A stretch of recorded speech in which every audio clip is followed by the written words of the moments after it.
사흘째 되던 날 갈릴리 가나에 혼례가 있어 예수의 어머니도 거기 계시고 예수와 그 제자들도 혼례의 청함을 받았더니 포도주가 떨어진지라 예수의 어머니가 예수께 이르되 저들에게 포도주가 없다 하니 예수께서 이르시되 여자여 나와 무슨 상관이 있나이까 내 때가 아직 이르지 아니하였나이다. 그의 어머니가 하인들에게 이르되 너희에게 무슨 말씀을 하시든지 그대로 하라 하니라. 거기 유대인의 정결 예식을 따라 두세 통 드는 돌 항아리 6이 놓였는지라. 예수께서 그들에게 이르시되 항아리에 물을 채우라 하신즉 아기까지 채우니 이제는 떠서 연회장에게 갖다 주라 하심에 갖다 주었더니 연회장은 물로 된 포도주를 맛보고도 어디서 났는지 알지 못하되 물 따온 하인들은 알더라. 연회장이 신랑을 불러 말하되 사람마다 먼저 좋은 포도주를 내고 취한 후에 낮은 것을 내거늘 그대는 지금까지 좋은 포도주를 두었도다 하니라.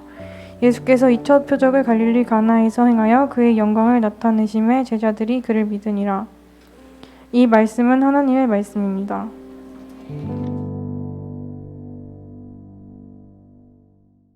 옆에 계신 분들하고 인사 잠깐 나눌게요. 이번 학기 주제가 성령 충만한 가정을 사모하라인데요. 옆에 계신 엄마, 아빠들, 자녀들 딱 보시면서 성령 충만한 가정이 됩시다. 이렇게 인사하겠습니다. 네, 축복합니다. 네, 온라인으로 함께 하시는 분들도 주님의 이름으로 환영하고 축복합니다. 네, 이렇게 날씨가 아직 덥지만 가을 학기가 정말 시작되었습니다. 다시 하니까 너무 재미있고 또 활기차고 많이 기대가 많이 되는 것 같습니다. 오늘 특별하게 강사님을 모셨는데요. 선교사님 나오실 때 여러분 따뜻한 박수로 환영하겠습니다.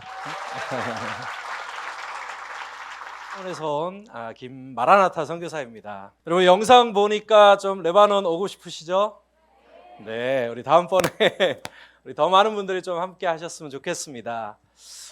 저희 가족을 조금 소개를 하면요, 영상 파워포인트를 좀 보여주시면 좋겠습니다. 네, 저희는 이제 아이들이 4명이 있고요. 저희 첫째는 한국에서 태어났고, 우리 둘째는 요르단산입니다. 네, 셋째는 이라크에서 태어났고, 넷째는 우리 레바논, 메이드 인 레바논. 그래서 네, 원산지가 저희가 다 다릅니다. 네, 그래서 저희들이 4명이 있는데 요르단, 이라크, 레바논에서 지금 한 17년째 저희 가족이 함께 사역을 하고 있습니다. 그래서 오늘 와보니까 너무 좋은 것 같습니다. 저희가 선교지에서 17년 살면서 참 경험하는 것은 저희 가정이 교회고 참 저희 가정이 없고 아이들이 없었으면 저희가 그 땅에서 17년 동안 사역할 수 있었을까라는 생각을 많이 하는데 그래서 항상 저희끼리 매일 저녁마다 저희도 가정이 예배하면서 그 예배가 어쩌면 저희가 17년 동안 선교지에서도 참 함께 흔들리지 않고 이렇게 달려올 수 있었던 참 힘이 되었다라고 믿습니다. 그래서 오늘 이곳에서 또 이렇게 많은 가족들이 함께 모여서 예배하는 모습을 보니까 참 너무 참 감사하고 참 너무 귀한 모임인 것 같습니다. 네, 우리 다음 사진 한번 보겠습니다. 우리 레바논에 대해서 제가 아마 지난번에 왔을 때 조금 소개했지만 또 새로 오신 분들이 있다고 들었습니다. 잠깐 소개를 하면요, 우리 레바논은 중동에, 우리 한국은 아시아의 끝이잖아요. 동쪽에 있는 극동. 우리 레바논은 반대로 극서에, 아시아의 극서에 있는 나라입니다. 그래서 레바논의 밑에는 이스라엘이 있고요, 오른쪽에는 시리아가 있고 위쪽으로는 터키가 있습니다. 사실 우리가 잘 알고 있는 땅입니다. 근데 어떤 분들이 레바논 잘 못 들어봤습니다, 그런 분들이 있으세요. 근데 그런 분들은 성경을 잘 안 읽으시는 분들입니다. 성경을 보면 레바논이라는 단어가 60여 번이 기록이 되고 있고 레바논에 대한 많은 이야기들로 성경은 가득 차 있습니다. 그리고 또 오른쪽에 있는 시리아는 또 우리가 너무나 잘 알고 있는 나라입니다. 그렇죠? 사도 바울이 예수님을 만났던 곳이 이 다마스커스 도상, 저희가 살고 있는 동네 근처라고 추정이 됩니다. 그래서 사도 바울이 예수님을 만났던 곳이고 또 최초로 이방인을 향해 바울과 바나바를 선교사로 파송해 주었던 교회가 수리아 안디옥 시리아 교회입니다. 그러니까 사실 복음이 시작되었던 곳, 초대교회 부흥이 있었던 곳이 또 예수님께서 또 사도들이 친히 사역했던 곳이 바로 이 레바논과 이 시리아 지역입니다. 그래서 사실은 먼 곳이 아니라 우리와 아주 가까운 성경의 배경이 되는 땅이고요. 또 레바논은 잘 아시는 것처럼 저기 보면 두로와 시돈 그리고 베이루트, 비블로스 이런 도시들이 있는데 이런 도시들이 레바논은 역사적으로 보면 페니키아의 도시입니다. 그래서 페니키아는 알파벳을 만든 그렇죠? 네. 그리고 레바논의 백향목으로 배를 만들어서 지중해 중개 무역을 했던 그 민족이 바로 레바논입니다. 네. 이게 이제 성경에 나오는 백향목입니다. 한 3,500년 된 우리 백향목들이 있고요. 자, 그리고 레바논은 중동에서 가장 아름다운 나라입니다. 레바논의 별명이 중동의 스위스입니다. 우리 다녀오신 분들은 아실 겁니다. 여러 가지 이유에서 레바논을 잊지 못하고 레바논 아리를 하고 있다고 제가 들었습니다. 그렇죠? 네, 우리 참 이번에 우리 팀들이 와서 사역하는 걸 보면서 와, 우리 GHSA 우리 아이들이 정말 소망이 있다라는 걸 제가 봤습니다. 왜냐하면 보통은 우리 한국의 단기팀들이 오면 저희 현지 친구들이 막 이틀, 3일, 일주일 놀아주고 갈 때가 되면 저희 시리아 친구들이 막 울거든요. 펑펑 울면서 너 언제 오냐, 또 올 거지, 또 올 거지. 보통은 그렇습니다. 근데 이번에 봤더니 우리 시리아 아이들은 안 오는데 이번에 왔던 친구들이 막 떠나기 한 3일 전부터 막 말만 하면 울면서 다니더라고요. 그래서 제가 처음 봤어요. 한국 애들이 저렇게 울면서 다니는 친구. 야, 그래서 정말 우리 GHSA 아이들에게 우리 팀들에게 참 하나님의 특별한 은혜가 있고 또 너무 순수한 마음으로 참 우리 시리아 친구들과 레바논을 섬겨주는 모습을 보면서 와, 정말 이 아이들이 특별한 아이들이고 또 특별한 은혜 가운데 이 아이들이 자라왔구나. 참 이 GHSA 이름이 제가 좀 어려워가지고요. 네. 네. GHSA를 통해서 참 하나님께서 이 시대 가운데 우리 한국교회뿐 아니라 참 열방 가운데 이 아이들을 통해 정말 놀라운 일을 행하시겠다라는 것을 저희들이 참 현장에서 우리 친구들을 통해서 보게 된 것 같습니다. 그래서 레바논에 특별한 하나님의 은혜가 있고요.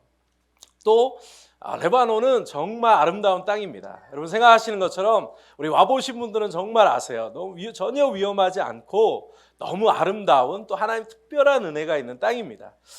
제가 한국에 올 때 항상 저희 친구들이 엄청 걱정합니다. 이번에도 저희가 한국에 오면서 저희 친구들이 엄청 걱정했어요. 야 제발 한국 좀 그만 가라. 그 위험한 한국 왜 가냐. 좀 있으면 매일 그 북한에 우리 김정일 형님께서 매일 로켓을 쏘는데 너 그 위험한 한국 가서 죽으면 어떡하냐. 전쟁 난다. 제발 안전한 레바논에 있어라. 네. 정말로 위험하지 않습니다.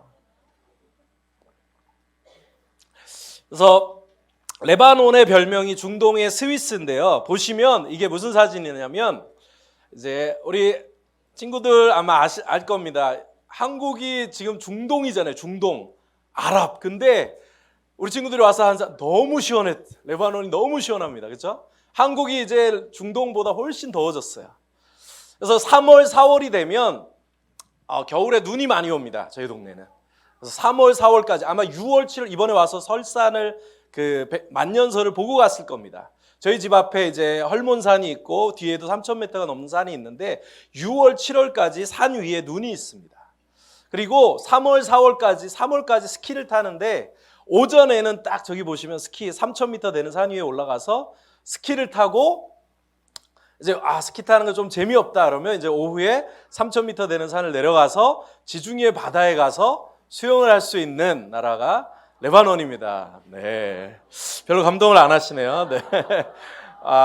네. 우리 다음에 조금 더 길게 오시면 우리 다음에는 더 많은 제가 보니까 너무 많은 활동을 하시더라고요. 아이스하키도 하시고 다음에 오시면 겨울에도 오시면 스키도 탈 수 있습니다. 네, 그리고 아름다운 지중해에도 보실 수 있습니다. 그래서 너무나 아름다운 땅이 레바논입니다. 우리 시리아 이야기를 조금 하면요, 지금 전 세계에 난민이 8천만이 넘는다라고 합니다. 이거는 2차 세계대전 때보다 훨씬 많은 난민이 지금 이 시대 가운데 발생하고 있다는 겁니다. 이렇게 발전한 이 시대 가운데 2차 세계대전보다 더 많은 난민들이 전 세계를 떠돌며 유린하고 있는 것입니다. 사실 한 번도 인류 역사에 없었던 일들이 지금 전 세계 가운데 일어나고 있습니다. 시리아를 보면 2200만 인구 중에 1200만 명의 난민이 발생했습니다. 상상하실 수 있으세요? 한 나라의 인구의 절반이 넘는 사람들이 난민이 되어서, 그것도 저기 보시는 저런 나라들 전 세계에 흩어져서 지금 유린하고 있습니다. 시리아 전쟁이 사실은 끝났지만 아직까지도 시아파 이란과 러시아, 그리고 그 뒤에 순니파 사우디아라비아와 이스라엘, 그리고 미국까지 국제 이 헤게모니 싸움으로 아직도 시리아로 돌아가지 못하고 있습니다. 그래서 시리아 난민 사태가 이제 10여 년이 지났습니다. 레바논에 150만 명이 있는데 이들이 시리아로 돌아갈 수도 없고요. 유럽도 이 문제를 감당하지 못해서 유럽으로 가는 길도 완전히 막았습니다. 여러분 아시는 것처럼 레바논도 지금 국가부도 사태와 경제 위기로 이 150만의 난민을 계속 쫓아내려고 여러 가지 압박을 하며 이들을 실제로 쫓아내고 있습니다. 한번 생각해 보십시오. 150만의 난민이 지금 자기의 나라로 돌아갈 수도 없고, 유럽으로 이민을 갈 수도 없고, 레바논에서는 계속 이들을 쫓아내려고 하고 있습니다. 10여 년이 지나면서 국제사회에 관심이 없어졌어요. 그러니까 많은 NGO들이 또 모금이 되지 않아서 사업을 종료하거나 철수하고 있습니다. 그리고 우크라이나로 지금 많은 국제 NGO들이 다 떠나버렸습니다. 방치되어 있는 150만의 난민들, 교회의 역할이 너무나 중요합니다. 세상 정부들이 감당 못하고 있는 어마어마한 일들이 지금 세계 가운데 일어나고 있다는 것입니다.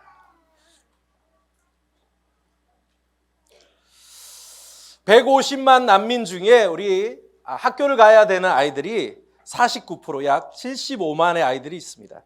그 중에 90% 이상의 아이들이 학교를 가지 못합니다. 그래서 저희가 이 아이들과 함께 이제 학교를 하고 있습니다.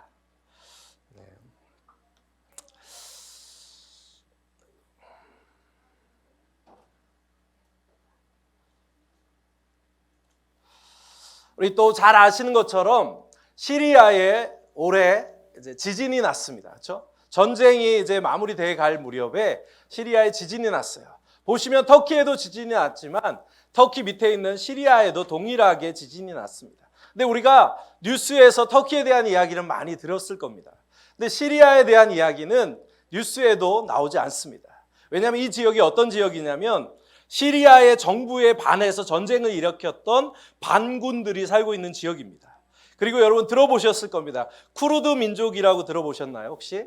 전 세계에서 나라가 없는 가장 큰 민족이 있습니다. 3천만, 성경에 우리 메대 족속의 후손인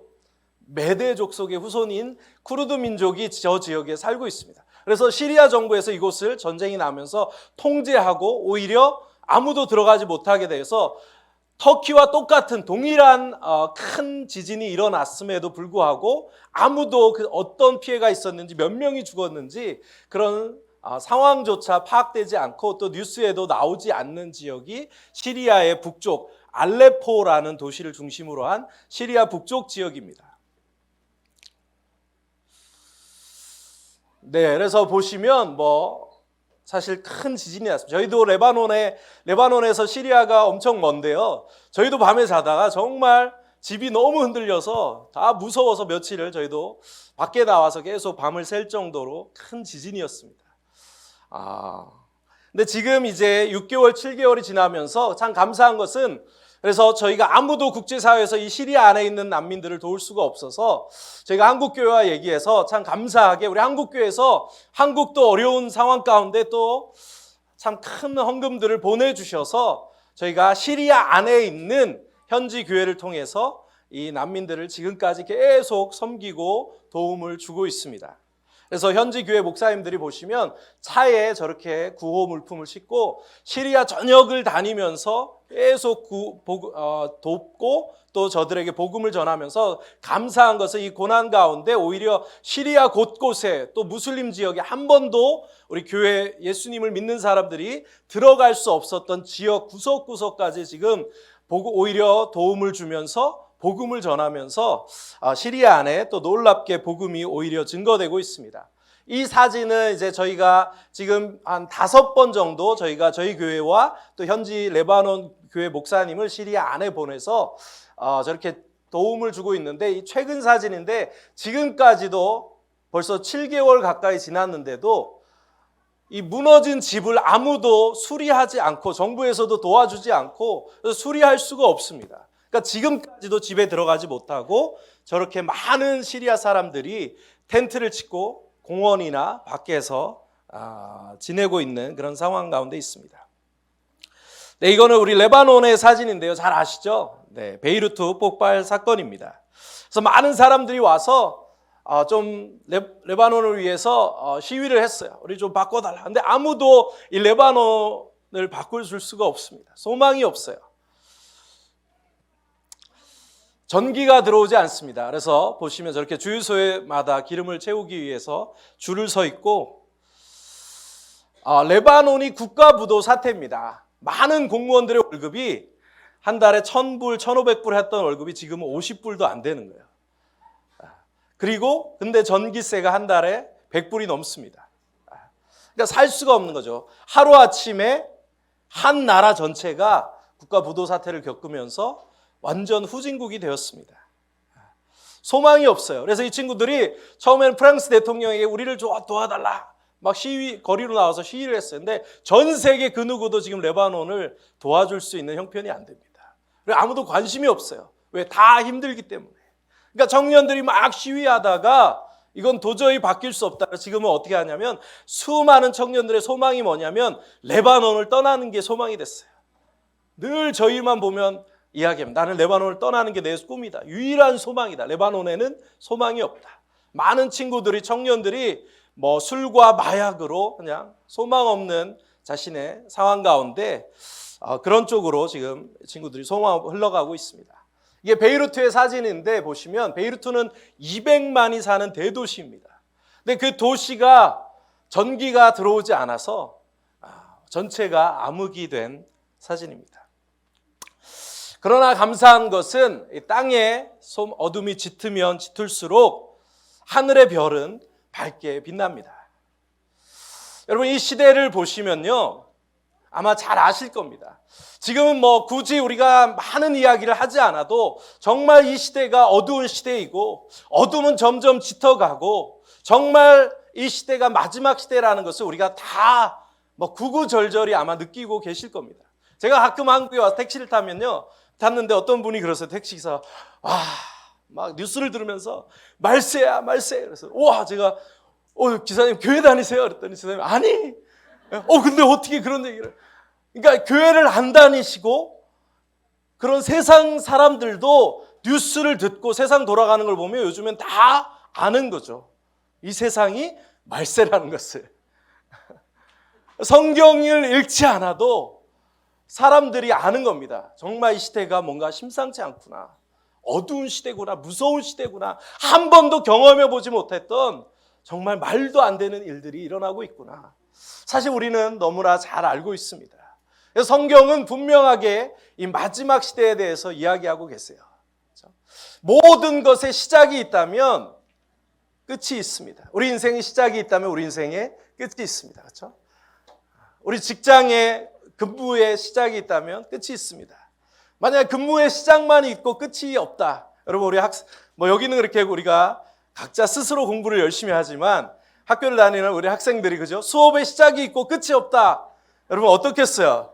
선교사님의 메시지의 시작이 있는데 끝이 없어. 여러분, 어떻겠습니까? 시작이 있으면 끝이 있습니다.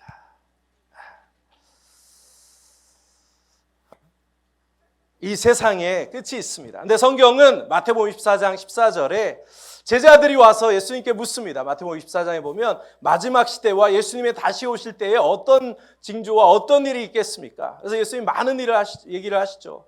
민족이 민족을, 나라가 나라를, 곳곳에 기근과 지진과 전쟁이 가득할 것이다. 그러나 그것이 끝이 아니라 재난의 시작이다. 그러니까 우리는 사실 이 현상만 봐도 예수님을 믿지 않는, 성경 말씀을 믿지 않는 사람들도 와, 지금이 말세다라는 것을 다 이야기합니다. 그렇지만 우리는요, 그 현상에 주목하지 않습니다. 만약 그 현상만을 보고 와, 주님 다시 오신다 이러면 이단되는 겁니다. 그 현상만 봐도 우리는 정말 때가 심상치 않다는 걸 알지만, 그러나 주님 뭐라고 말씀하시냐면 마태복음 24장 14절에 그러나 이 천국 복음이 온 세상에 증거되기 위하여 모든 민족에 증거되리니 그제야 끝이 온다. 하나님 나라의 역사의 완성은 복음의 역사입니다. 그래서 우리는 이 시대를 잘 분별하고 이 어두운 시대에 다니엘서가 말하고 있는 것처럼 정말 궁창 가운데, 이 어두움 가운데 별과 같이 빛나는 리더로 우리가 일어나고, 정말 우리가 깨어 일어나서 이 시대를 분별하고 또 주님의 오시기를 예비해야 되지만, 정말 우리가 이 시대에 해야 될 것이 있다면 이 천국 복음, 현상이 아니라, 상황이 아니라 하나님의 말씀이, 천국 복음이 모든 민족에 증언되면 그때 끝이 온다는 이 말씀 붙잡고 우리는 복음의 역사에 주목해야 될 줄로 믿습니다. 특별히 그래서 이 시대 가운데 우리가 해야 할 가장 중요한 것이 있다면요, 정말 이 정신없이 흘러가는 세상 가운데서 잠시 믿음으로, 사실은 그곳이 광야라 할지라도 잠시 나와서 그 광야 가운데 하나님 앞에 서는 것이 저는 중요하다고 믿습니다. 어쩌면 그래서 아마 이 자리로 나오신 줄로 믿습니다. 그냥 어디로 가는지 모르고 막 정신없이 비진리가 진리를 대체하고 오히려 거짓이 진리를 대체하는 이 어두운 시대 가운데 우리가 그냥 세상 흐름에 따라갈 수 없어서, 어쩌면 우리가 우리의 인생을 걸고, 우리 자녀들의 미래의 인생을 걸고, 우리 가족의 인생을 걸고 멈추어서 어쩌면 이 광야 같은 또 하나님 앞에 기도하기 위해서 이곳에 우리가 나와온 줄로 믿습니다. 저는 이것이 축복이라고 믿습니다. 특별히 이 마지막 시대는요, 그래서 우리가 빨리 가는 것이 중요하지 않고 열심히 가는 것도 중요하지만, 정말 시대를 분별하고 이 시대 가운데 우리가 그리스도인으로서 주님의 다시 오심이 가까워지는 이 시대 가운데 우리 인생을, 또 우리 자녀의 인생을, 우리 가족의 인생을 무엇을 위해 어떻게 살아야 되는지에 대한 그 분명한 데스티니 또는 비전을 구하고, 그 비전을 향해 우리 가족이, 우리 자녀들이 함께 그 비전, 하나님의 비전, 분명한 표대를 향해 함께 달려갈 수 있는 것이 저는 가장 큰 축복이라고 믿습니다. 그리고 우리 자녀들에게 해줄 수 있는 가장 큰 선물이라고 믿습니다. 그래서 이곳에 오신 여러분들을 정말 저는 축복하고요, 정말 이 마지막 시대의 그 분명한 비전을 우리가 함께 발견하고 또 그것을 위해서 정말 후회 없는 우리 가장 소중한 인생 후회 없이 달려갈 수 있었으면 좋겠습니다.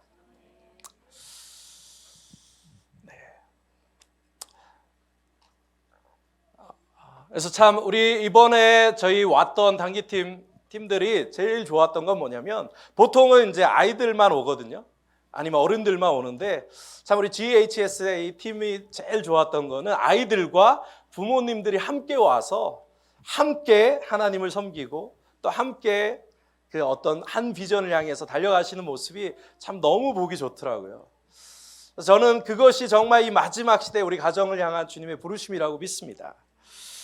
여러분 혹시 줄을 거보셨나요? 제가 어렸을 때 이제 저희는 운동장이잖아요. 그러면 축구를 하려면 줄을 긋잖아요.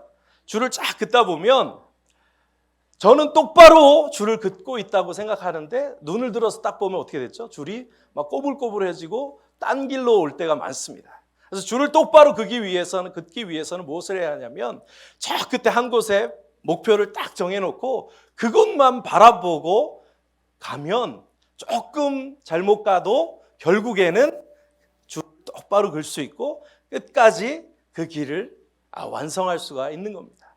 그러니까 우리 인생도 마찬가지입니다. 여러분 이곳에서 정말 특별히 마지막 시대 우리 자녀를 위해서 우리가 기도해야 할 것은, 그냥 세상이 가니까 세상 흐름에 따라 쫓아가는 것이 아니라 정말 이 마지막 시대에 우리가 하나님 부르신 가정으로서 또는 하나님 부르신 우리 GHS의 공동체로서 우리 아이들이 우리와 함께 무엇을 위해 어떻게 살아야 할지 한 번뿐인 인생 정말 하나님 앞에 기도하고 구하며 주님 주신 분명한 비전을 향해서 우리 가족이 우리 공동체가 그 한 가지 비전을 위해서 함께 꿈을 꾸고 또 함께 기도하고 막 함께 기쁨으로 그 목표를 하나님의 비전을 위해서 정말 달려가는 것이 너무나 중요하다라고 믿습니다. 우리 PPT를 보여주시면요, 우리 성경의 주제가 있습니다. 성경의 주제가 뭘까요? 한마디로 성경을 이야기해라. 네. 예수 그리스도. 그렇죠? 네. 키워드란 말은 군사 용어입니다. 이 키워드라는 이 단어가 없으면 암호 전체가 풀리지 않는 것입니다. 성경의 키워드는 예수 그리스도입니다. 예수 그리스도를 통하지 않고는 성경을 절대로 정확하게 풀어낼 수가 없습니다. 구약의 주제가 무엇이죠? 메시아가 오시리라. 신약의 주제, 기록된 말씀대로 오시고 기록된 말씀대로 죽으시고 말씀대로 부활하신 그 예수 그리스도 승천하시며 우리에게 또 새로운 약속을 주셨어요. 뭐죠? 내가 다시 오리라. 다시 오실 메시아 예수 그리스도, 이게 성경의 주제입니다.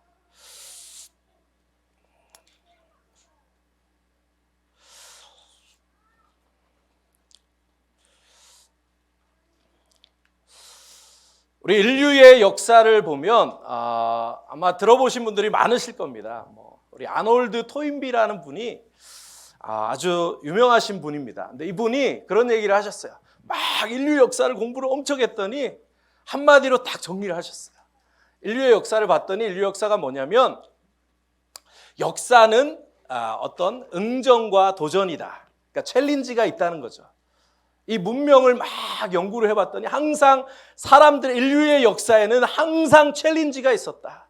그러니까 우리가 이 시대도 어렵지만 사실은 처음부터 그랬습니다. 끊임없는 챌린지가 있었다. 근데 그것에 대한 사람들의 레스폰스, 도전과 응대, 이게 인류의 역사다라고 이분이 이야기하셨어요.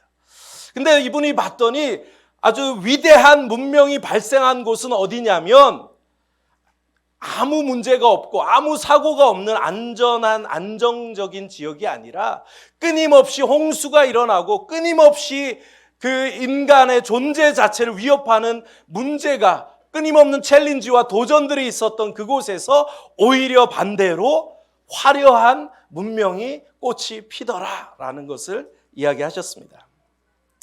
그러면서 이분이 하셨던 말 중에 제일 중요한 말이 뭐냐면 창조적 소수의 역할을 이야기하셨어요. 어떤 문명은 이 도전 챌린지 앞에, 도전 앞에, 위기 앞에 사라져 갔는데 어떤 문명은 봤더니 오히려 그 위기 앞에 더 찬란한 문명의 꽃을 피웠더라. 근데 그 차이가 뭔가 봤더니 그 두 문명 사이에 이 창조적 소수의 존재 여부가 그것을 나눴다라고 이분이 이야기하십니다. 그러니까 위기 앞에 창조적인 생각을 가지고 오히려 도전하며 그 위기를 뚫어내고 역사를 이뤄내는 그 소수의 리더들이 있었다라는 이야기입니다. 그 소수의 리더들이 있었던 문명은 오히려 위기 앞에 더 부흥하고 찬란한 문명을 꽃피웠지만 그 리더가 없었던 문명들은 그 위기 앞에 무너지고 사라졌다라는 이야기입니다. 지금 이 시대는 잘 아시는 것처럼 어느 시대보다 큰 위기와 도전들이 우리 앞에 있습니다. 인류 역사에서 한 번도 경험해 보지 못했던 수많은 위기들이 우리 인생 가운데 우리가 날마다 어쩌면 경험하고 있습니다. 누가 코로나를 상상을 했겠습니까? 지금 전 세계, 우리 한국도 어렵지만 또 전 세계를 바라보시면 제가 나눴던 것처럼 전 세계의 상황은요, 한국보다 훨씬 어렵습니다. 저희가 상상할 수 없을 정도로 어렵습니다. 여러분, 이 150만의 시리아 난민들 어떻게 하겠습니까? 시리아로 돌아갈 수도 없고 유럽으로 갈 수도 없고 레바논에서 쫓아내고 아무도 이들에게 관심을 갖지 않습니다. 우리 레바논의 청년들 어떻게 하겠습니까? 우리 한국 전쟁으로 한국 땅에 위기가 왔습니다. 그때 많은 선교사님들이 오셔서 복음으로 우리 한국 민족을 섬겨주셨어요. 수많은 아이들이 교회로 몰려들었습니다. 그 주일학교가 놀랍게 부흥을 했어요. 그 주일학교 부흥의 세대들이 70년대, 80년대 캠퍼스의 학생들이 되셨고 그분들을 통해 캠퍼스에 놀라운 부흥이 있었습니다. 그리고 그분들이 한국교회 리더들이 되셔서 한국교회의 부흥을 이끌어온 한 세대가 되셨습니다. 이게 한국교회 부흥의 역사입니다. 지구촌 교회가 가장 대표적인 우리 이동호 목사님이 가장 대표적인 한 분이시죠. 저는 한국교회 부흥이 끝났다라고 믿지 않습니다. 우리가 다시 우리 다음 세대들을 이 위기 가운데 하나님의 말씀으로 세상이 알 수 없는 창조적인 하나님의 방법으로 이 세상을 이길 수 있는 리더들을 키워내면 오히려 우리 자녀들을 통해 우리 다음 세대의 자녀들을 통해 이 아이들이 캠퍼스를 바꿀 것이고요. 청년이 되면 우리 청년 세대를 바꿀 것이고요.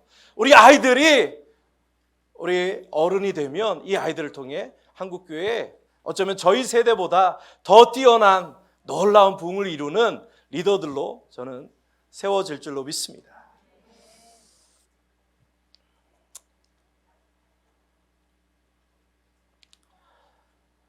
미국의 산업혁명으로 많은 부모님들이 공장을 갔습니다. 길거리에 아이들이 방치되어 있어요. 그래서 D.L. 무디라는 분이 길거리에 방치되어 있던 아이들을 데리고 성경학교를 시작하셨습니다. 성경학교가 엄청나게 부흥을 했어요. 그래서 그 성경학교 부흥의 세대가 또 캠퍼스의 학생들이 되셨고 캠퍼스에 부흥이 있었고 그때 수많은 청년들이 선교에 헌신했습니다. 그게 SVM 운동이라고 합니다. 학생 자원자 운동. 이 10대 초반에 수많은 청년들이 선교사로 헌신했어요. 그리고 그 청년들이 자신의 모든 것을 던지고 이 조선의 아시아의 작은 나라 조선으로 왔습니다. 초기 한국에 왔던 선교사들의 60%는 다 이 SVM 운동 출신의 선교사들입니다. 그 선교사님들을 통해서 한국 민족의 운명이 바뀌었습니다.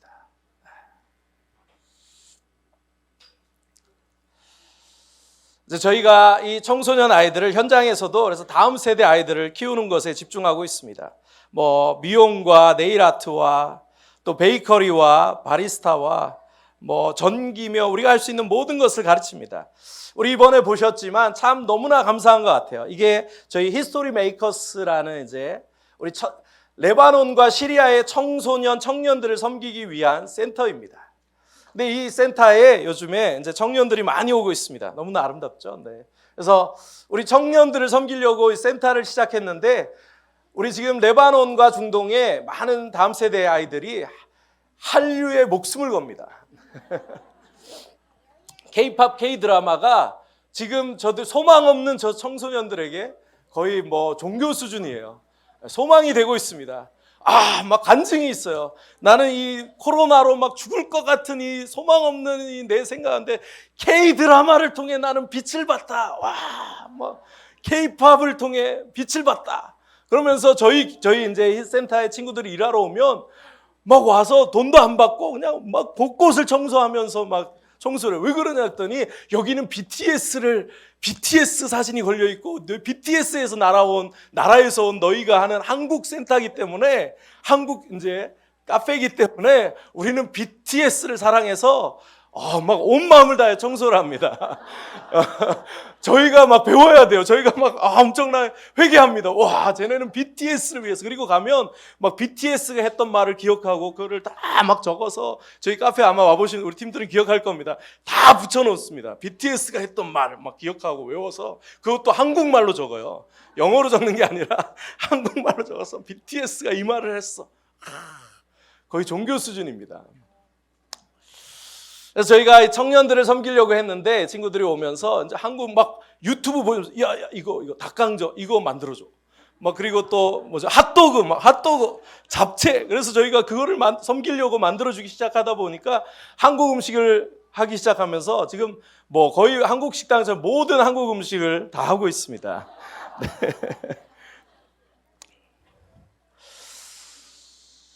그래서 요즘에 저희 히스토리 센터가요, 핫플레이스가 됐어요. 레바논에서.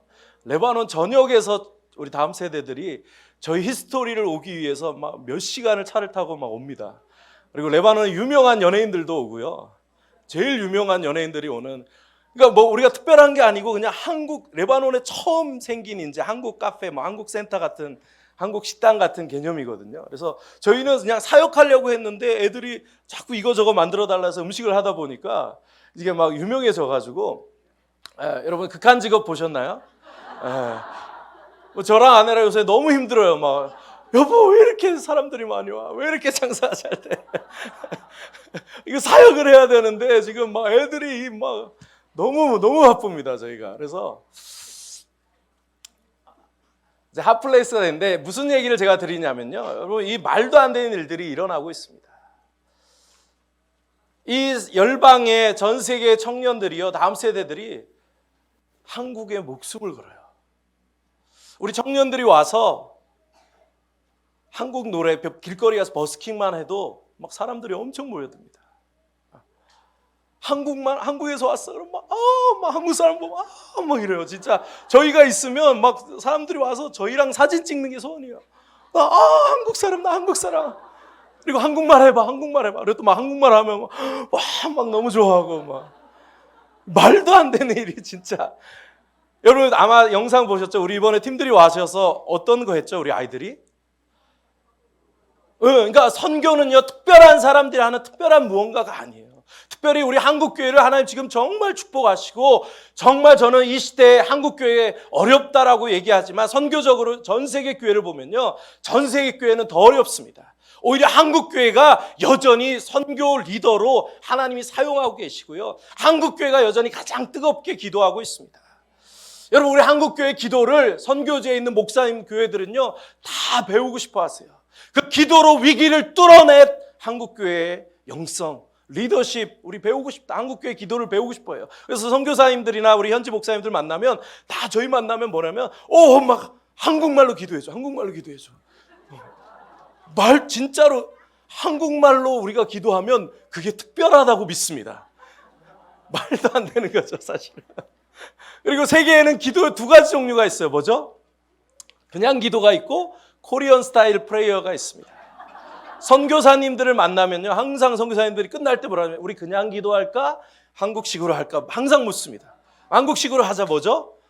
손잡고 주여 하고 바바바바 기도하는 겁니다.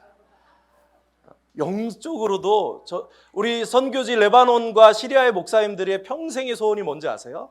한국에 가서 기도원에 가서 기도해 보는 게 그분들의 평생의 소원이에요. 우리는 사실 기도원 안 가잖아요 요즘에. 우리 시리아 레바논 목사님들의 소원은 뭐냐면 한국의 기도원에 가서 기도해 보는 게 그들의 평생의 소원이에요. 우리 목사님들이. 우리 친구들이 와서 다른 것 아니고 그냥 우리에게 주신 것, 한국 민족에게 주신 것, 가장 한국적인 것. 여러분 한국말 못하신 분 없잖아요. 우리 친구들 막 한 30-40명이 기다리고 있어요. 나 한국말 배우고 싶다고. 한국말 여러분 우리 네이티브 스피커입니다. 영어 하실 필요 없어요. 할렐루야. 영어 공부 막 스트레스 받으실 필요 없어요. 여러분 가시면 네이티브 스피커. 와! 코리안 네이티브 스피커. 우리 한국말 가르쳐주면 친구들 몰려듭니다. 우리 청년들이 와서 공원에서 버스킹 찬양을 했어요. 매주. 그 공원 관리자가 보더니 저희 도시에서 1년에 한 번 열리는 가장 큰 페스티벌이 있었습니다. 레바논에 제일 유명한 가수들이 와서 공연하는데요. 근데 그 관리자가 딱 보더니 너네 맨날 와서 한국말 노래했지? 내가 30분 줄 테니까 너네가 이 공연의 마지막 순간에 너희가 와서 노래해. 근데 너네 꼭 한국말로 해야 돼. 그래서 우리 청년들이 와가지고 한국말로 30분 동안 찬양을 했어요. 막 난리가 났어요. 그리고 끝나고 났더니 진짜 줄을 서가지고 30분 동안 우리 청년들이 사인을 해줬습니다. 30분 동안. 말도 안 되는 일이 일어나고 있어요. 이번에 우리 친구들이 와서 우리가 가장 잘하는 건 뭐죠? 큐브, 와, 애들이 너무 좋아해. 큐브 막. 큐브로 레바논 국기 만들고, 우리가 큐브, 줄넘기 또 뭐였죠? 그 다음에 태권도 난리 납니다. 그리고 또 뭐였죠? 저기, 댄스, 케이팝. 진짜 케이팝 댄스 하면 난리 납니다. 그래서 이 아까 보신 영상이 뭐냐면, 레바논 청년들을 초청해서 우리가 그렇게 공연하고 간증하고 복음을 전하는 그런 사역을 했어요. 그리고 뭐 만들어줬죠? 끝나고 나면 삼각김밥 만들어주고. 그러니까 여러분, 우리가 선교하기 위해서 뭐 특별히 뭘 배울 필요가 없어요. 우리가 제일 잘하는 거 김치 만들어주고, 김밥 만들어주고, 삼각김밥 만들어주고, 또 제일 좋아하는 게 있으면 뭐요? 라면 목 쓴 겁니다. 짜파게티. 라면 못 끓이시는 분 없으시잖아요. 라면만 끓여줘도 우리 아이들이 너무나 좋아합니다. 말도 안 되는 일들이 일어나고 있어요. 저는 이것이 정말 하나님께서 이 시대에 여전히 우리 한국 교회를 사용하고 계시고, 선교 외에는 이거를 해석할 방법이 없어요. 그렇잖아요. 왜 우리는 막 별로 안 좋아하잖아요. 막 헬조선 막 이런. 근데 전 세계는 이 우리의 문화와 모든 것에, 그냥 막 한국적인 모든 것에 목숨을 겁니다. 저는 선교를 위해서 여전히 하나님께서 한국교회를 사용하고 계시다고 믿습니다. 특별한 사람이 아니고요. 모든 세대, 우리 아이들이 와서 아이들이 가장 잘하는 거 같이 가르쳐주고 친구가 돼주면 그거를 통해 놀라운 역사가 지금 열방 가운데 일어나고 있습니다. 우리 이번에 와서 섬겨줬던 팀들 가운데 항상 어른들만 오고 막 하면요, 우리 아이들이 뭐라 그러냐면, 저분들은 어른이시니까. 근데 우리 친구들이 와서 같이 사역하면요, 우리 친구들이 어떻게 하면 뭐라 그러냐면요, 선교사님, 저도 저 친구들처럼 선교하고 싶어요. 그래요. 나랑 똑같은 친구들인데 저 친구들이 와서 비행기 타고 와서 우리를 섬겨준 것처럼 우리도 언젠가는 시리아로 돌아가고 다른 나라로 가서 저 친구들처럼 우리도 선교하고 싶습니다. 하나님은 청소년들을 통해서 이미 지금부터 일하고 계십니다.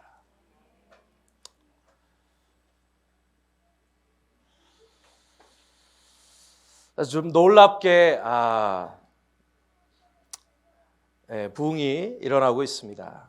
아랍 지역에. 우리 친구들 예배하는 거 보이시죠? 네.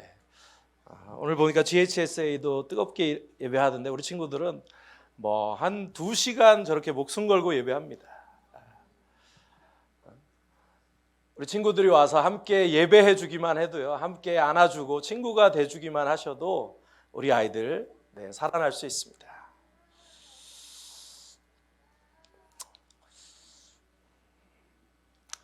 우리 시간이 좀 많이 지났는데 우리 요한복음 2장 말씀으로 제가 그냥 정리하고 마치도록 하겠습니다.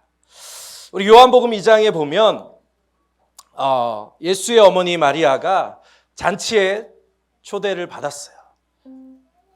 근데 이 잔치에 그분이 잔치의 주인과 어떤 관계가 있었는지 성경은 기록하고 있지 않습니다. 근데 이 마리아가 그 잔치집에 가서 마치 자기가 주인인 것처럼 온 집안을 다니면서 섬겼어요. 그래서 포도주가 떨어진 위기를 누가 제일 먼저 발견했냐면 잔치의 주인도 아닌 마리아가 제일 먼저 발견했습니다. 그리고 마리아의 리더십을 통해 이 위기가 오히려 예수 그리스도의 첫 번째 기적을 경험하는 놀라운 축복이 되었습니다. 정말 이 위기의 시대 가운데 우리는 리더가 필요합니다. 하나님께서 그 리더 한 사람을 세우시고 그 리더를 통해 시대의 막힌 벽을 뚫어내시고 교회를 전진케 하시고 주님의 놀라운 역사를 이뤄가시는 줄로 믿습니다. 이 마리아는 그래서 마치 자기가 주인인 것처럼 오너십인 거죠. 우리 그리스도인들은 우리 하나님이 열방을 경영하시는 열방의 주인이시기 때문에 사실 우리를 자신을 보면 너무나 작은 사람이지만 하나님의 마음을 알고 하나님이 어떠신 분인지를 알면 우리는 그 하나님의 비전을 가지고 하나님과 함께 열방을 경영하는 열방의 리더입니다. 그래서 선교사는 마치 그 민족의 내가 주인인 것처럼 시리아의 전쟁의 아픔을 놓고 우리가 그 속으로 뛰어들어서 이 시리아 민족의 아픔을 해결하기 위해 우리는 부족하지만 기도하고 우리를 던지고 또 한국교회 알리고 한국교회가 함께 와서 섬기고 기도하며 이 민족을 살릴 수 있도록 섬기는 것이 선교입니다. 선교사는요, 열방을 경영하는 사람입니다. 선교사뿐만 아니라 우리 교회는요, 열방을, 주님의 비전을 가지고 열방을 경영하는 열방의 리더가 교회입니다. 이 열방의 운명을 바꾸는 어둠의 권세를 이기는 권세는 교회에게만 주셨어요. 세상 어떤 사람, 어떤 곳에도 주시지 않으셨습니다. 그 위기 앞에 마리아가 제일 먼저 그걸 발견한 거죠. 왜? 마리아는요, 제일 구석구석 다니면서 섬겼기 때문에. 우리가 서번트 리더십이라고 합니다. 이게 주님의 방법입니다. 포지션이 중요한 게 아니에요. 세상은 리더십 하면 포지션을 얘기합니다. 근데 우리는 포지션이 아니고요, 주님의 마음을 가지고 무너진 그곳에, 소망이 없는 그곳에, 전쟁 가운데, 지진 가운데 아무도 찾아가지 않는 그 가장 낮은 곳에 찾아가서 우리가 우리의 삶을 들여, 우리의 온몸을 들여 우리가 그곳을 섬기며 그들의 문제를 발견하고, 마리아가 예수님께 알렸던 것처럼 우리는 우리에게 능력이 없습니다. 예수님께 나아가 기도하며 그 문제를 해결하고 뚫어내고 막힌 것을 브레이크스루하고 주님의 역사를 이뤄내는 게 리더입니다. 이게 세상과 교회의 가장 큰 차이점이라고 믿습니다. 말씀이 육신이 되어 우리 가운데 오신 예수님. 저는 GHSI 친구들 보면서 정말 소망을 본 것이요, 그리고 선교지로 아마 이제 계속 좀 보내주시면 좋겠어요. 우리 아이들이 너무 준비가 돼 있더라고요. 이곳에서 이미 너무 준비가 돼 있어서 필드에 와서 우리 식당의 영혼들을 만나니까 막 살아나는 거예요. 여러분, 보통은 오면 막 난민촌에 들어가면 죄송하지만 많은 국제단체에서 와가지고 흰장갑 끼고 이러고 난민촌을 못 들어갑니다. 근데 우리 아이들은요, 막 너무 신나가지고 막 우리 시리아 친구들하고 같이 뒹굴고 막 속에 들어가고 같이 밥 먹고 갔다 오면 막 너무 행복하고. 왜? 주님의 마음이 있고 이미 우리 친구들이 봤더니 너무 준비가 돼 있어요. 말씀이 육신이 되는 게 중요합니다. 그래서 우리 친구들이 계속 현장을 향해서 여름 겨울로 끊임없이 나오셔야 돼요. 정말 기도하는 것은 아니신가요? 그렇게 이미 이렇게 저는 그렇게 알고 있었는데 아니신가 보구나. 네. 제가 보니까 일주일도 짧습니다. 한 달 정도 오시면 좋겠어요. 아이들 같이 살면서. 네. 아무도 아멘을 안 하시네요. 네.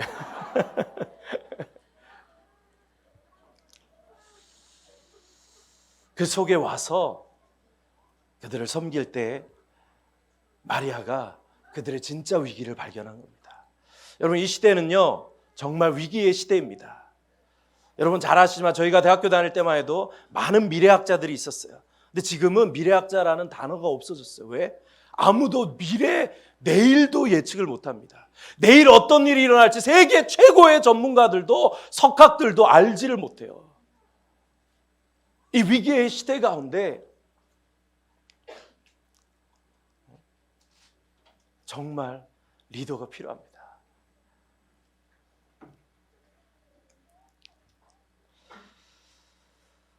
그래서 이 시대의 가장 미래의 리더상 중에 제일 중요하다라고 이야기하는 것이, 요즘에 세상에 가보니, 제가 한국에 가보니까 모든 학원이나 AI 교육하고 그런 미래 교육하는데 키워드가 있더라고요. 뭐죠?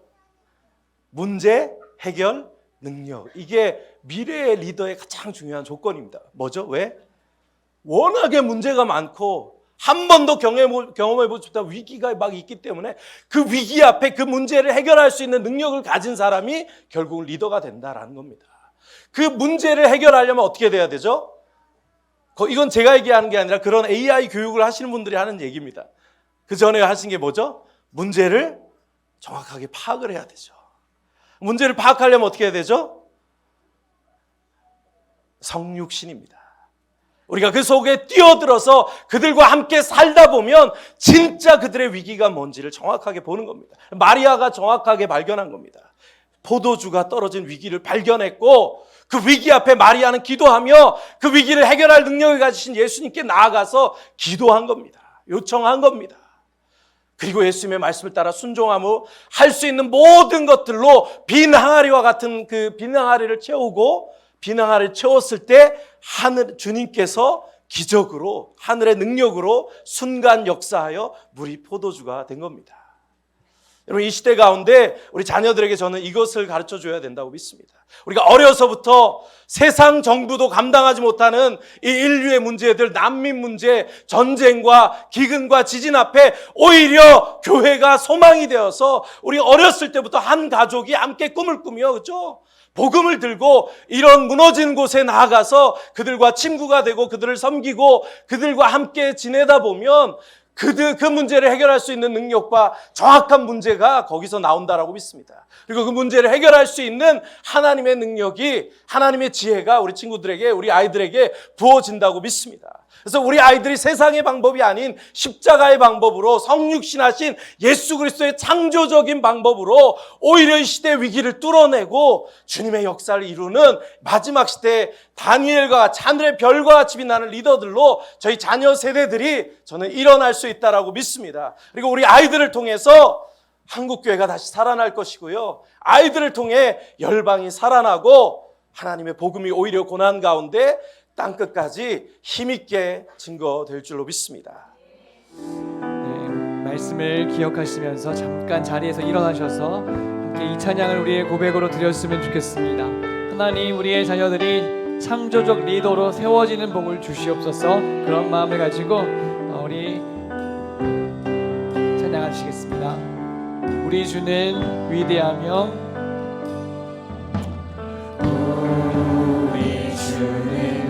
위대하며 능력이 많으시도다.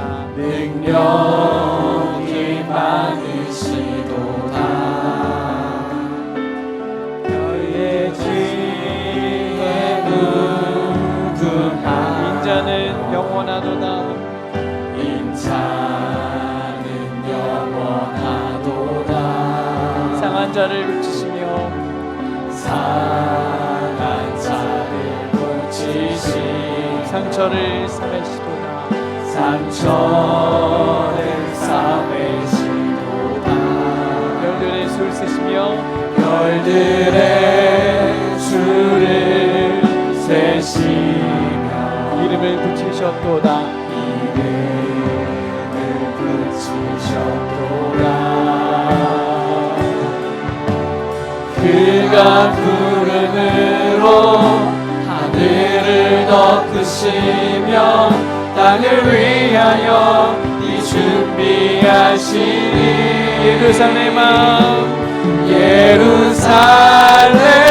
예루살렘아 여호와를 찬송할지어다. 내 하나님을 감사함으로 그 앞에 나가며 주임제 앞에 말씀을 기억하시면서 예루살렘아 여호와를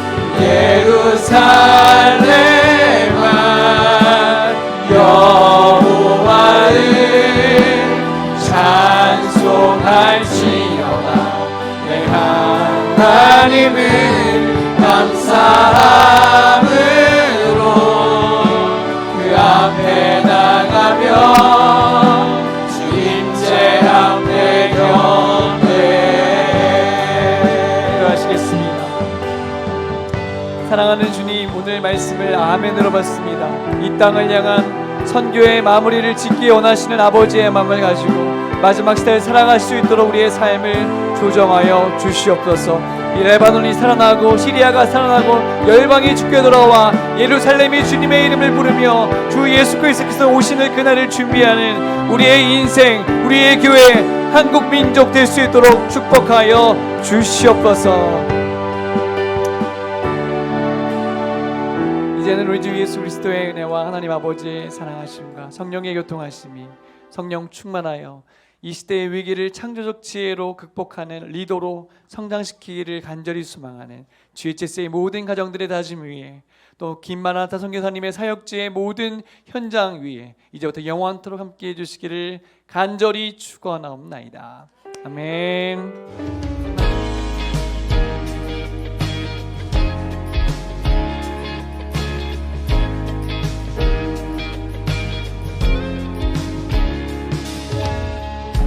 두려움 속에 주를 외면했던 그때 험한 산 끝에 난 부서졌네. 십자가 날 포기치 않으려 빛을 내어주신 주 그의 사랑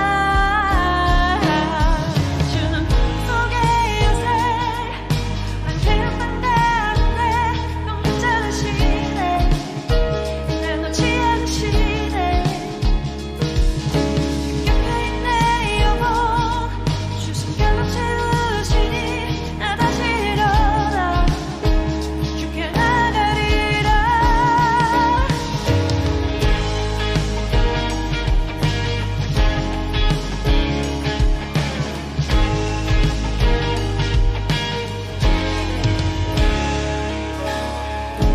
두려움 속에 주를 외면했던 그때 험한 산 끝에 난 부서졌네. 십자가 날 포기치 않으려 빛을 내어주신 주 그의 사랑 주는 꿈속의 요새 황폐한 땅 가운데 꼭 괜찮으시네. 날 놓지 않으시네. 옆에 있네 영원 주 숨결로 채우시니 나 다시 일어나 주께 나가리라. 주는 꿈속의 요새 황폐한 땅 가운데 꼭 괜찮으시네. 날 놓지 않으시네. 옆에 있네 영원 주 숨결로 채우시니 나 다시 일어나 주께 나가리라.